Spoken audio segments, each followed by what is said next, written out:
Bonjour, c'est Guillaume Negri, expert en biorésonance. Dans cette vidéo, je voudrais faire une vidéo sur qu'est-ce que la biorésonance exactement. Je me rends compte que énormément de clients qui viennent me voir pour faire un bilan de biorésonance ou pour analyser des polluants, des bactéries, des parasites, les virus dans leur corps, lorsqu'ils veulent se nettoyer, ils veulent détecter s'ils ont des métaux lourds, ils veulent améliorer leur santé, ils veulent même améliorer leur taux vibratoire, ils veulent améliorer leurs finances, ils veulent améliorer leur vie affective, etc.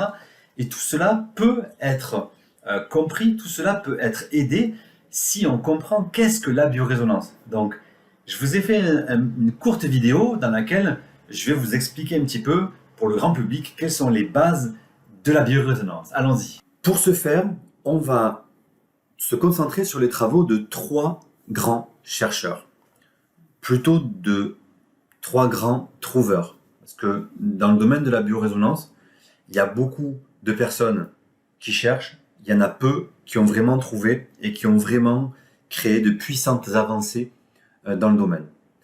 Alors, d'abord, pour vous expliquer ce qu'est la biorésonance, parce que c'est possible que vous en ayez entendu parler, mais que ce terme soit encore un peu vague pour vous, on va tout de suite voir les travaux de Georges Lakhovsky.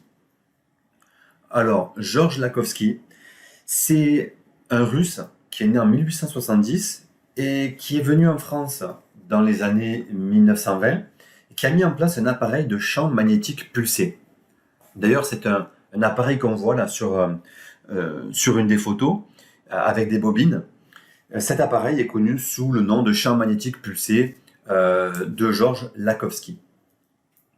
Georges Lakhovsky a réussi à mettre en évidence le fait que la cellule est composée d'un noyau, que ce noyau est alcalin et qu'il est donc chargé positivement. Ce noyau baigne dans du plasma, dans un liquide. Ce plasma, lui, il est acide et il est chargé négativement. Donc, à partir de là, on va en déduire que cette cellule, ce noyau qui baigne dans ce plasma, par cette différence de potentiel entre la charge positive et négative, va générer ce qu'on appelle un circuit émissif et réceptif. C'est-à-dire que ce circuit est capable de recevoir et de diffuser des ondes courtes. C'est ainsi que ces travaux vont démontrer que le corps est un circuit radio-oscillant, capable de recevoir de l'information et capable d'en émettre. Il va également partir du principe que si un tissu est malade, il va émettre une onde qui va correspondre et qui va signaler cette maladie. En fait, cela va émettre une onde en désharmonie. Une cellule malade va émettre une onde courte, désharmonieuse. Et là, on voit par exemple sur son appareil, avec les bobines, qu'il va créer des ondes correctrices. Il va générer des ondes correctrices afin de soigner les éventuels tissus qui en ont besoin. Ensuite, il y a les travaux d'un professeur qu'on appelle le Dr Fritz Albert Popp.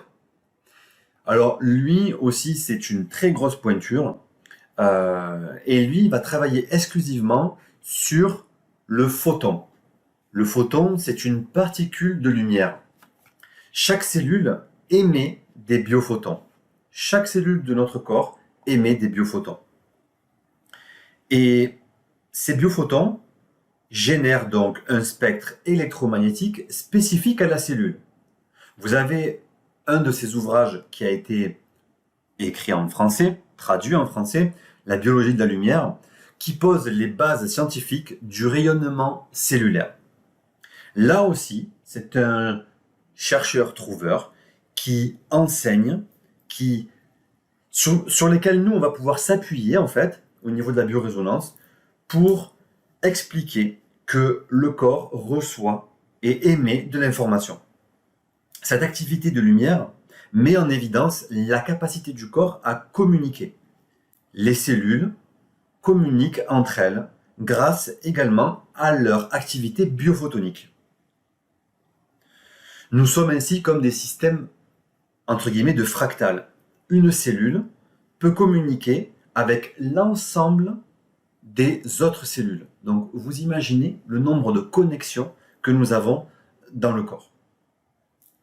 Il y a également un troisième chercheur, Konstantin Korotkov, qui lui est, on va dire, un très bon chercheur, mais qui est beaucoup plus dans le domaine de la création d'appareils et de la formation. C'est un Russe.